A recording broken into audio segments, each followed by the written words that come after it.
Personal log. Celestial date 218.242.09. We've returned to the Stormswept, having been basically rebuffed from this floating obelisk on the planet Tyr. I'm not sure what these creatures are. I've taken to calling them Forgotten Ones since I've never seen any record of them before. I think we're lucky to get out of there without anything worse than me having taken a little bit of injury. And in our next flight through the drift, I'm going to see if I can heal up a little bit in the med bay.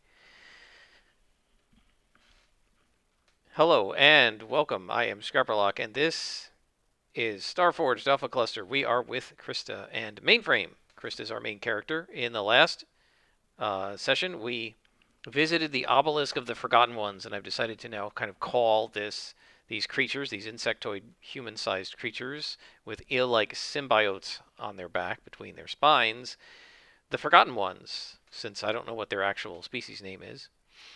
We went through a series of undertaking expeditions and facing danger to get down there and to travel through it, and we ended up in what was like a Star Trek style holodeck that was giving all sorts of images, and when Krista walked in, it created the image of one of the Forgotten Ones, this insectoid spiny creature.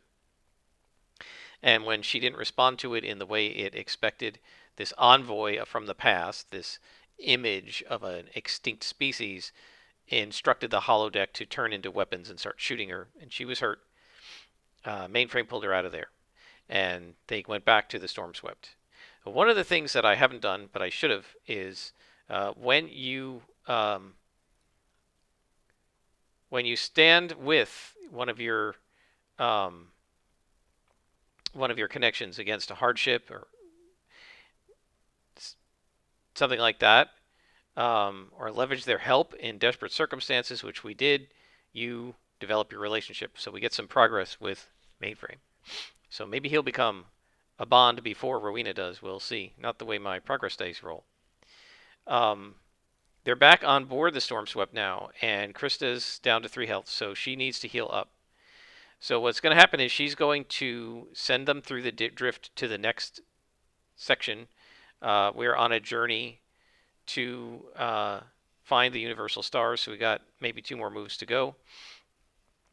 So there's maybe going to be 1 waypoint here, and then the planet Mira, where the universal stars are. And on the next drift passage, she's going to leave the controls on autopilot. It doesn't really need her to be sitting at the controls while they're going through the drift. It's just basically hyperspace, right? And, kind of like in Star Wars, where Han Solo is able to leave the bridge of the Millennium Falcon, the cockpit, to talk to Obi-Wan and Luke when Luke's training on his lightsaber. That's where Han says the line that there's no all-powerful anything that controls his destiny. You don't have to actually be at the controls as long as you're there when you come out of the drift and go into the drift. So she sets the controls up, they off into the drift, the purple wormhole of the drift, and she's going to say, you stay here and keep an eye on things, call me when the computer alerts us to our arrival. And then she's going to go downstairs to the med bay, and she is going to try to heal up, right? So she's giving herself medical care. So when you mend your own wounds, you roll iron or wits, whichever is lower. So she's got to roll iron, right? Because her wits is really high.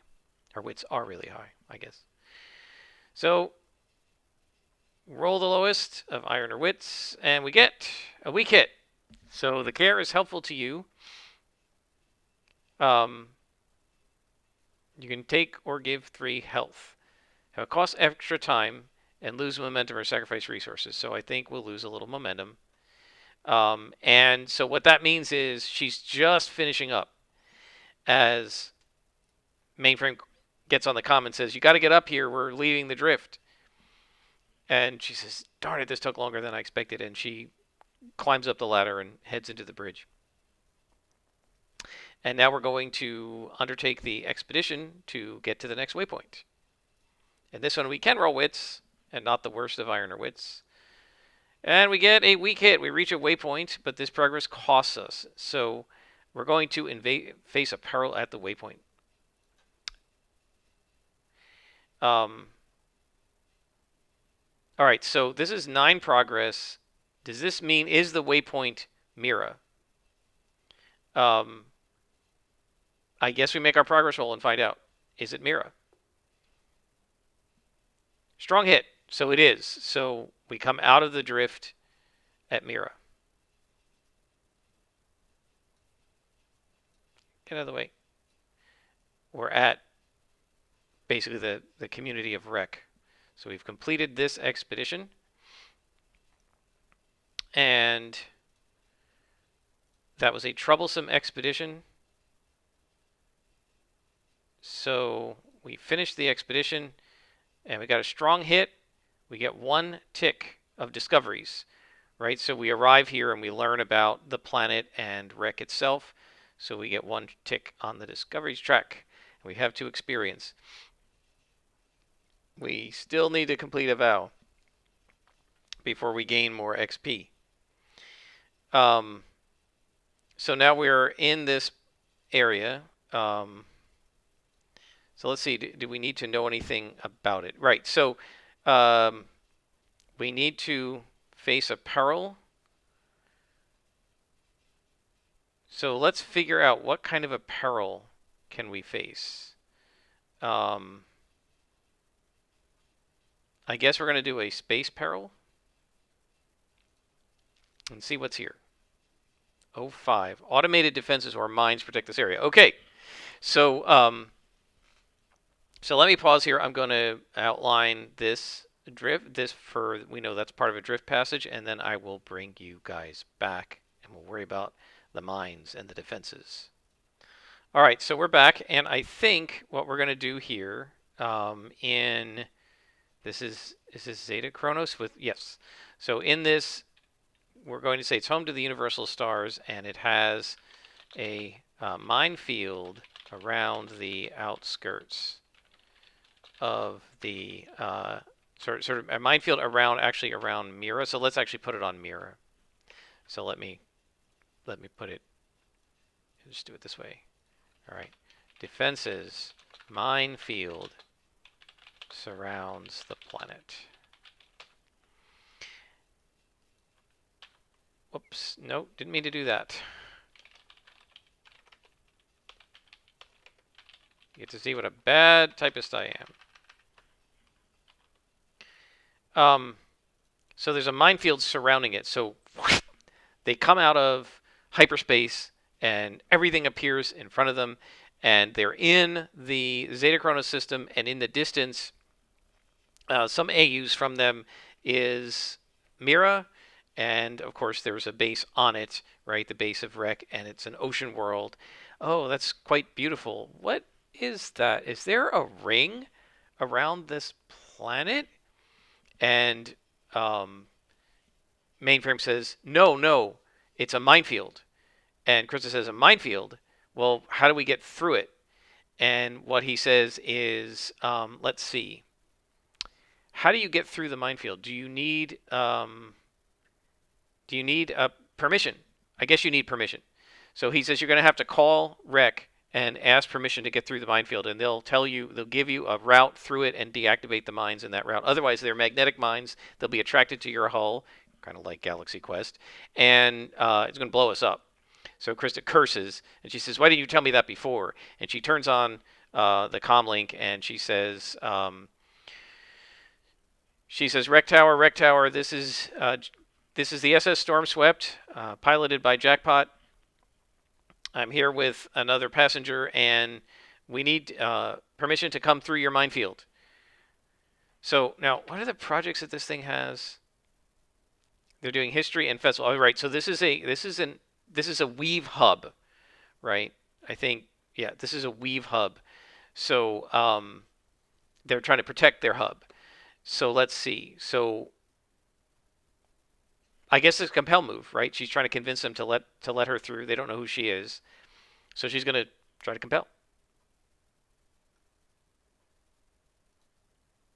And rolling heart, right? She's trying to.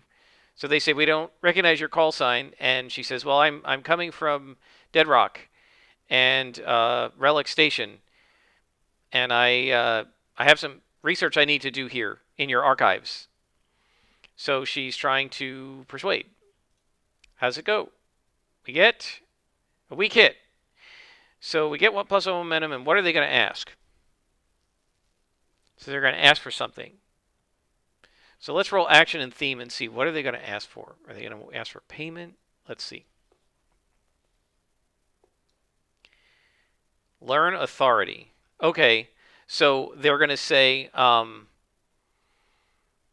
you can come through, but when you arrive, you're going to have to check in with us and register your ship and all of your cargo with us.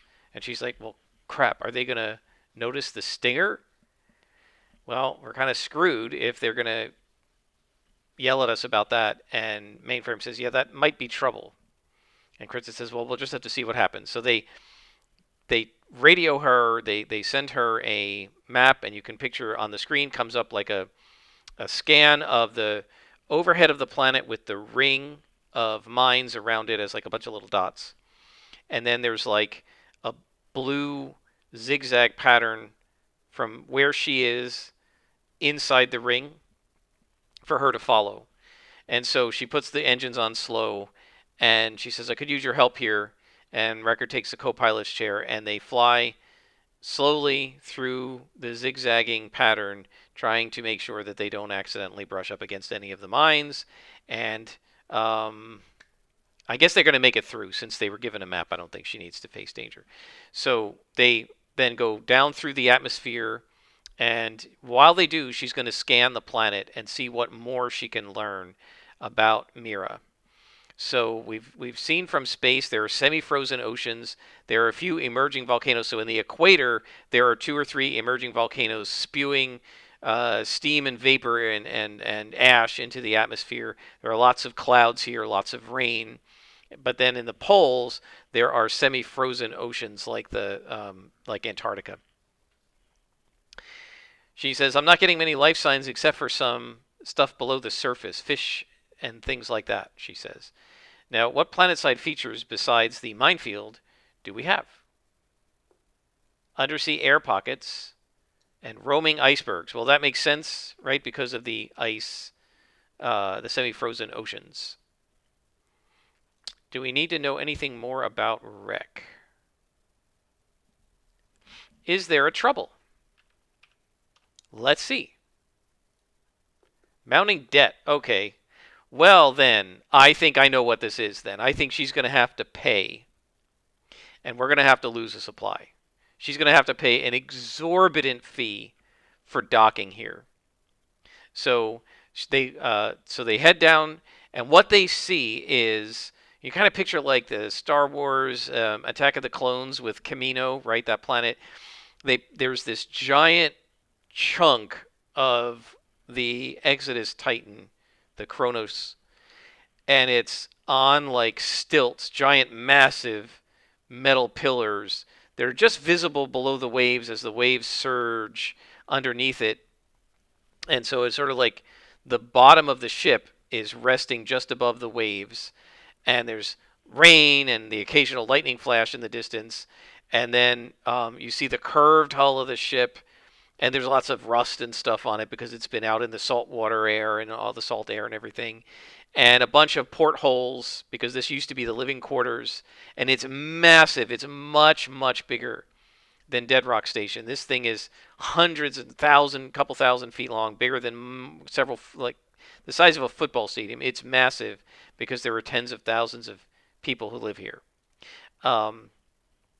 And as they come in, they see toward the back of it, a big chunk of the ship apparently didn't make it down, and there's like a flat part where you can land, and there isn't a lot of room, which is why it's so expensive for a colony this size. There isn't a lot of room to land, and she sees an empty docking area, and she lowers, vertical landing, sort of hovers the ship down, and the landing gear comes down, and they park. And as soon as she gets there, security shows up, and there's 2 or 3 guys in security outfits, and they've got weapons at their sides. And when she comes down with Mainframe, and they're getting wet and everything, and the security guys have like rain slickers on, and one of them immediately holds out a thing for credit transfer and says, it's 1,000 credits to dock here. And she says, "You've got to be kidding me. That's really exorbitant." And he says, "Well, it's either that or you go back up." And so she says, "All right." And she takes out her like credit card or whatever, literal credits card, and runs it through the machine, and we lose a supply. So she grumbles about it, but at least we're here and we're docked. And she says, "Come on, let's get in where it's dry." And they run in from the rain into the sliding door that leads into a large entry area that has people back and forth, and there's like cargo being moved, and there are several people. There's a dock master and behind a desk and so on, and there are several other people assisting him. There are multiple people running the docks here versus only one guy doing it in Dead Rock, because this is a much bigger place. Okay, so now let's think about why we're here, right? We are here to get the passphrase from the universal stars, which means first we're going to have to figure out where the universal stars are. And we have to find the weave core. That's somewhere else. Okay, so we need to figure out where are the universal stars. So Krista says to Mainframe, well, where do we start? And Mainframe says, so does Mainframe know where this is? Does he know where to find them? I think so. I think it's almost certain because he jumped ship to them. So, yes, so he knows where they are. So, let's see, do we have... There's no, like, feature thing here. So what he's going to say is, so the universal stars, if we look at what their faction projects and stuff are, these guys are... So we have to learn a little bit more about them. So they're into commerce. Okay, so he says we need to go to the market area, right? Where the shops are and everything. And there's the finance. We need to go to the finance quarter, right? You will find them there. And so they're heading through the ship. And every once in a while, when they're in a corridor that goes along the outside of the ship, they hear the patter of the rain splashing, like splattering against the hull and making this sort of sound like, the way rain sounds on a tin roof or something. That's the way it sounds coming against the side of the Exodus ship. And as they're walking, she says, "Well, tell me something more about these guys. What do you know about them?" So I think what we're going to do is we're going to roll a quirk and a rumor. So he says, one thing about them is, okay, their starships share a distinctive and recognizable profile. Their starships... So their starships are what? So they're, let's say, long and skinny. And then he said, what I've also heard is that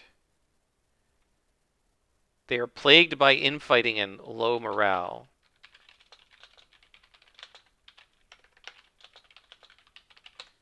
So, so there are basically are factions within this faction.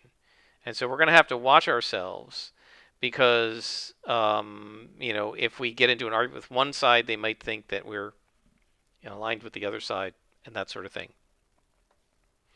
So, so he takes her to the finance district. And, of course, remember, this is all inside a starship, right? So there's no outside here. But they come into this area that's just massive. And this was maybe part of the hold where they kept all the supplies for 1,000-year trip. And so it's all of a sudden they get out of this corridor and it opens up on the inside, and it's like a giant gallery. There are railings going around the middle. It's obviously been repurposed, and there are several levels, and you can see up and down, and there are lights and signs advertising the businesses and the bank and that sort of thing. And so Krista says, okay, maybe she points to a hotel, and she says, let's check in and get a couple of rooms before we do this, so we have a base of operations. And she says, then we can look for these guys. So they head to the hotel, and they're going to get a couple of rooms. And she says, let's rest, and then we'll look for them in the morning. I think what they're going to do is, get a good night's sleep, a dinner, and so on, and we're going to sojourn. So we roll heart, and we get a weak hit. So we're going to resupply. So she's going to go to the bank to get more credits out. And so a strong hit, we get +2 supply. So our supply comes back. She withdraws more credits from the bank and has them put it on her card so that she can continue doing stuff she needs to do. We're in pretty good shape. And then the next morning, she sits down for breakfast with Mainframe. So now let's think about Mainframe a little bit. Do we want to learn more about him? We haven't really rolled his disposition here. I mean, I feel like he probably shouldn't be anything below indifferent. So I'm going to roll 1d40 and we'll see. We get 21. And 21 is cooperative. So his disposition is cooperative. Just based on the narrative, I feel like anything lower than that would not have fit the narrative so far. So they have breakfast, and so Chris is going to say to him, so how exactly is it that you ended up betraying the Shattered Federation? I mean, I know they infected you with that virus that ended up turning into Voidpox, but why did they do that? You had already betrayed them, right? So why did you leave them? And so why did he leave them? Let's think about that. Let's roll descriptor and focus and see if that gives me any ideas. Desolate person. So not exactly, but did they maybe harm or kill someone he cared about? I think that's likely. Yes. Okay. So was it a... I feel like it's either a friend, a relative, or a lover. So was it a lover? Actually, very much yes. 0-1. So they killed his girlfriend. So let's put that in here.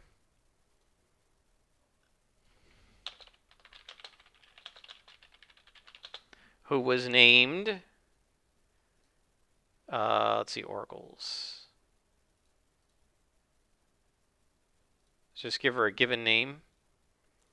His girlfriend, Echo. That's a cool name. I hate wasting it on a dead character, but anyway. So they killed... So he says, well, I was in love with this girl named Echo. And something happened and she was killed. So what happened, says Krista. So what happened? Why did they kill Echo? Let's roll action and theme and figure that out. Preserve Dominion. Okay, so I think I've got it. So one of the lieutenants of the Shattered Federation wanted her for himself. She was very pretty, and she was in love with me, and she didn't want to go with him, and so, well, they tried to force her, and it got out of hand, and she ended up dead, and I ended up deciding to get revenge on them. And I would love to see them taken down, but of course, they're huge. So we can't take the whole Shattered Federation down, but I certainly wouldn't mind if we take the chapter in this sector down, or at least harm them. And that's why I've started working with the Universal Stars, because the Universal Stars are trying to get leverage against them, and they're a rival faction. So Krista says, okay, well, why don't you just stay with me? Because we're heading over. I'm going to head over there anyway as soon as I get the passphrase, and you can help me mess with their adept and screw up their weave, just like you asked me to do. And we can grab a relic from him and maybe take a couple of them out along the way. And she kind of frowns to herself, and he says, "What's the matter?" And she says, "You know, I'm not a killer normally. I didn't like having to kill those Federation members back in where was it? Wellspring. So I'd actually prefer not to have to be lethal with these guys, but it seems like they really don't leave us much choice." And he says, "Well, they certainly didn't leave Echo any choice, and now I don't have a choice either." So, do we develop our relationship here? I think sharing a profound moment, I think yes. I think this develops the relationship. Um, I'm going to let it go to 10 before we try to form a bond because you know what happened last time.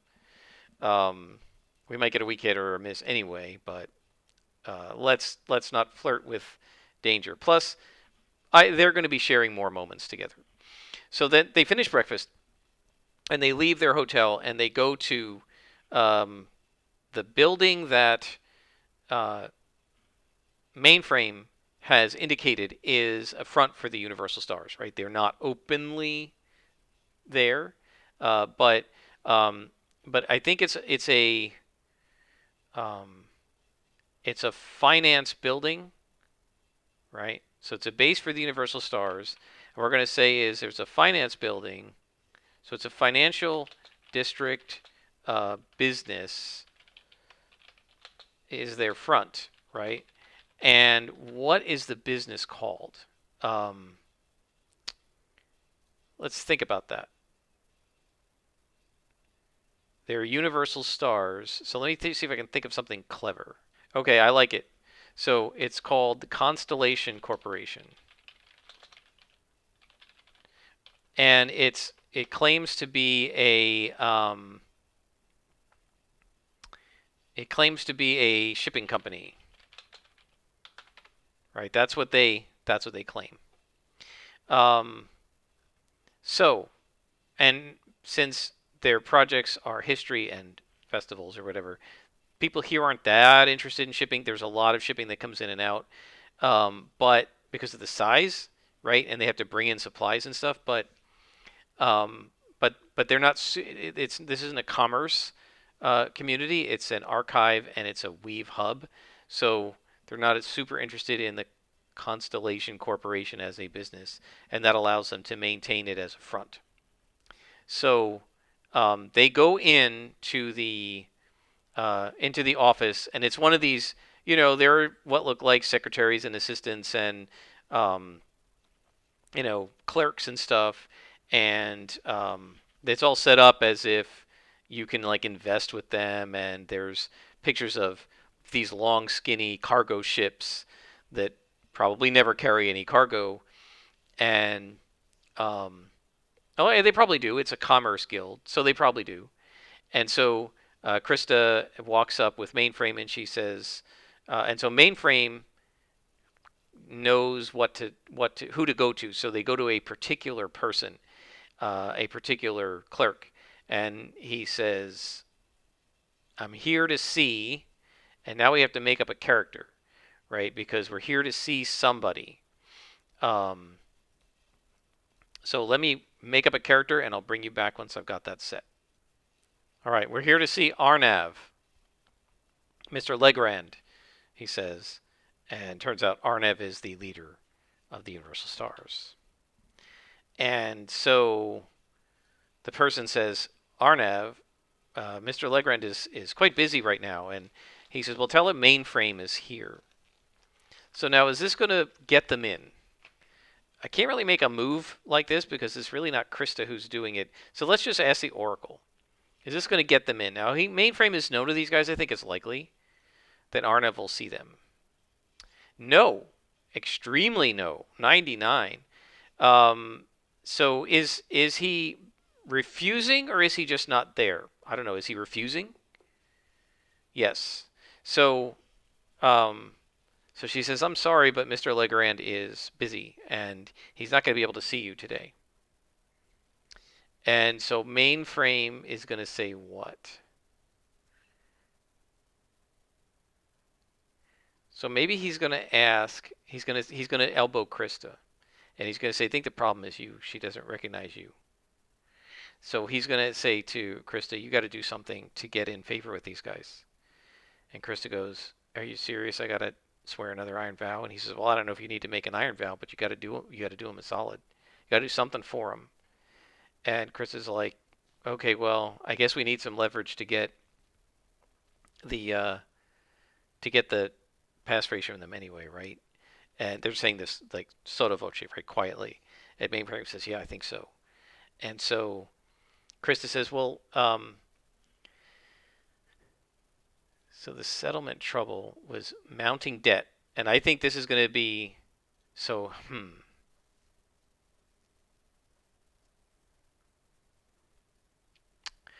So, all right, so Chris is going to say, listen, we really need to get in to see Mr. Legrand. Is there anything we can do to perhaps grease the skids a little bit? Is there something, some favor we can do for them? And in exchange, we can see Mr. Legrand. And she pulls out her Ophion fragment and she kind of holds it up like a pendulum and swings it in front of the woman, and the woman's eyes widen. She says, is that a fragment of an Exodus ship? And she says, yes, it is. And the woman looks Krista up and down, and she says, are you one of those? She says, yes, I am. She puts her hand, she catches it and holds the whole thing in her hand. And she says, if there's something that you or Mr. Legrand need, I would be willing to swear on this fragment to do it. As long as if I do it, I get in to see him.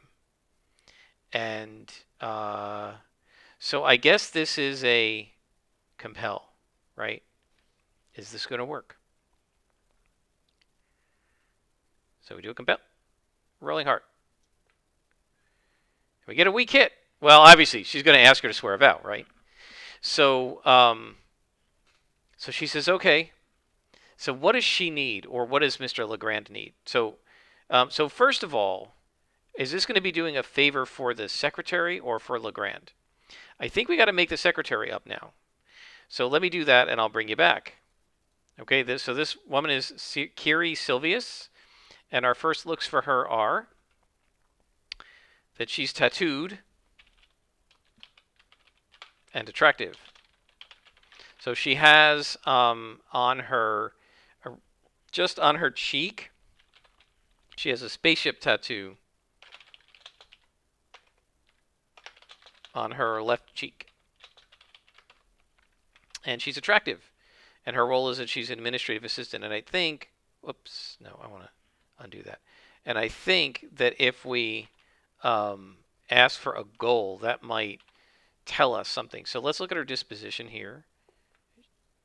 She's demanding. Okay, she's going to demand help. That's great.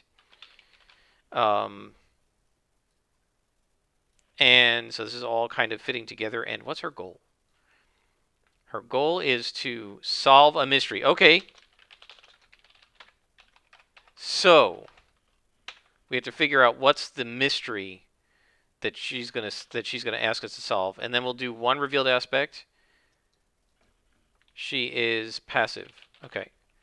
It's weird that she's both demanding and passive, but all right. She's not going to solve the mystery herself. All right. So, so she says, well, what do we need? What's the mystery that needs to be solved? Could it be the debt? Is it that a whole bunch of money went missing from their accounts and they don't know anything about, like, they don't know where the money went or who stole it? It's just gone, and they're now in financial trouble. I think that sounds like a great idea, but let's ask the Oracle, is that what it is? Is it the debt? Is there a bunch of money missing from their accounts and they don't know who stole it? I'm going to say likely. Oops, no, I hit 50-50, so likely. 75 is actually a yes for likely. I believe that's correct. Yep, 75 or less. So we're going to say yes to that, not no, because I just hit the wrong button. So she's solving her goal is to solve the mystery of who stole the faction's money and where did it go. Right? They need to get it back, but they have to find out who stole it first. So she says, a whole bunch of money went missing from our accounts this week. We don't know who stole it. If you guys can find out who stole it and at least tell us, and better yet, get the money back for us, I can help you out, and I'll get you in to see Arnav. And Chris is like, okay. So she takes out her pendant, and she's got her pendant in her hand, and she's going to swear an iron vow. All right, I swear to find out who took this money from you and try to get it back. So now we swear an iron vow. Rolling heart. And we get a weak hit.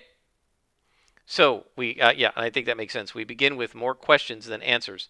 So she says, what can you tell me about this? So how long ago did this happen? And let's roll 2d8, see how many days ago. 2d4, rather. So it happened 6 days ago. So let's, we got to start a new progress track. Let's call this, well, so what do we have to do? We have to find out where the money went, find out who has the money, and then bring them to justice and or return the money. Right? If we can get the money back, we don't really need to bring them to justice. If we can't get the money back, say because it's gone, then we're going to have to like get them arrested or something. So I think that's a troublesome vow. So let me set this up and I'll bring you right back. All right, so this vow is to get the stars back their money. That's a pretty awkward way to word it, but whatever. And it's a troublesome vow. I don't think it's going to be super hard. It's just a couple of steps, but we need to do this in order to get access to Arnav Legrand. And let me note that down here.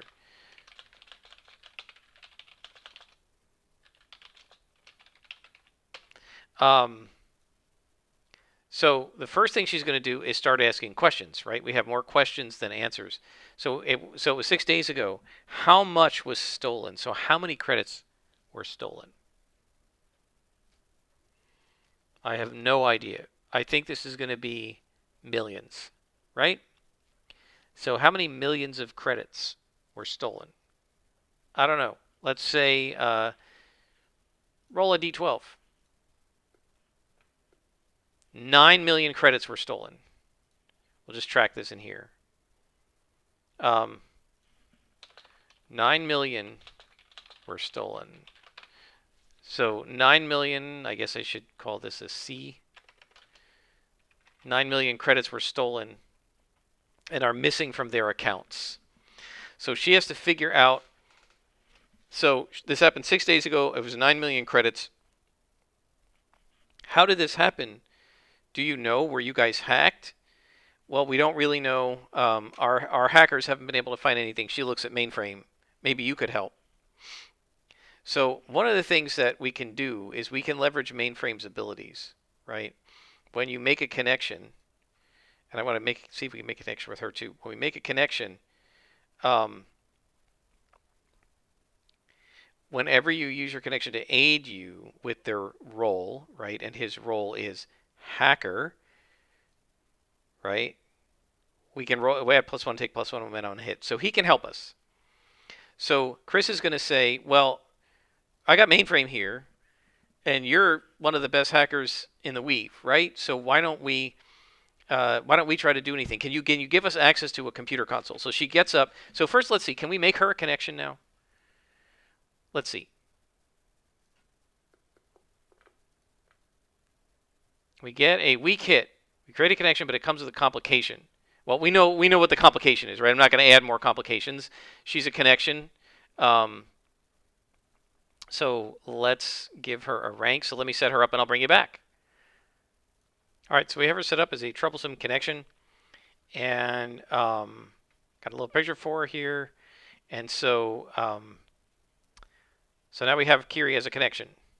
So she is going to take them. She says, "Come and follow me." And so she gets up and she walks across the room, and there's door slides open into a darker area where they have people sitting at computers, and several folks look up, and she kind of waves them away, and she brings Krista and Mainframe to a computer station, and a couple people wave to Mainframe because they know him here, and she says, "You can use this computer station," but she says, "I'm going to be keeping an eye on you guys. If anything negative happens to us as a result of this, I'm going to know exactly who did it." And she kind of nods to a security guy standing with a gun by the door, and she said, "He knows what to do if you um, if you betray us." And Chris is like, "Why would I betray you? I'm trying to get help from you guys. I need information from Arnav." And so Kiri says, "Well, just be careful, and I'm going to be monitoring what you guys are doing, and I'll be in here regularly to check up on you." And Krista says, "That is fine." Now, I do want to see, let me look at connection. I did this kind of in the wrong order. Develop. When you swear an iron vow, I mean, we did swear an iron vow to her, so I'm going to go ahead and put it in. Right? We swore an iron vow. If we complete the iron vow, if we do what we say we're going to do, I think that'll be fine, and we'll be able to roll this connection. So Mainframe sits down, and he's going to help her. We get +1 to the hacking that we're going to do. So Mainframe sits down, and he says, "All right, the first thing we have to do is figure out like when this happened, and see if we can figure out the weave protocol number, right? Instead of an IP, it's WP. See if we can figure out the WP number from which this transaction happened. Was there a back door? Did somebody hack in?" Where I'm going to have to sit down and try to trace what happened. So he sits down, and his fingers start flying over the keys. And Krista sits with him, and she's no slouch at this stuff. So she starts pointing at stuff on the screen, and says, "What about that? What about that?" And so they're sort of working together trying to figure this out. So should we secure an advantage first?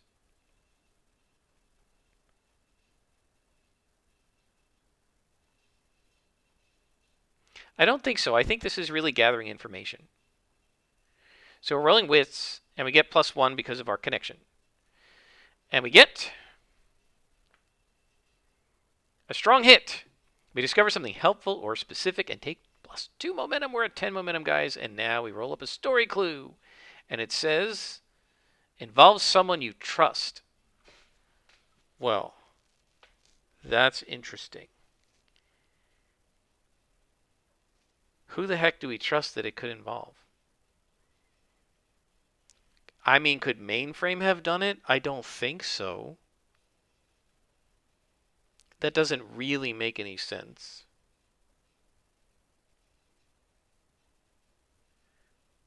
Right? Why would he betray them? Did he steal the money? But he's not going to admit that to himself. Could it be Kiri? Did Kiri herself do it? Is she the traitor? I mean, it's a connection, but that's okay. I feel like it could be Kiri.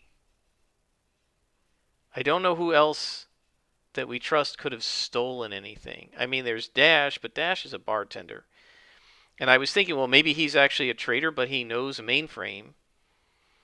He helped Krista get to Mainframe, but then the Raiders knew where Mainframe was too. Could it be Dash? Has he been involved in this all along? Who else do we trust? Let me look at the characters here.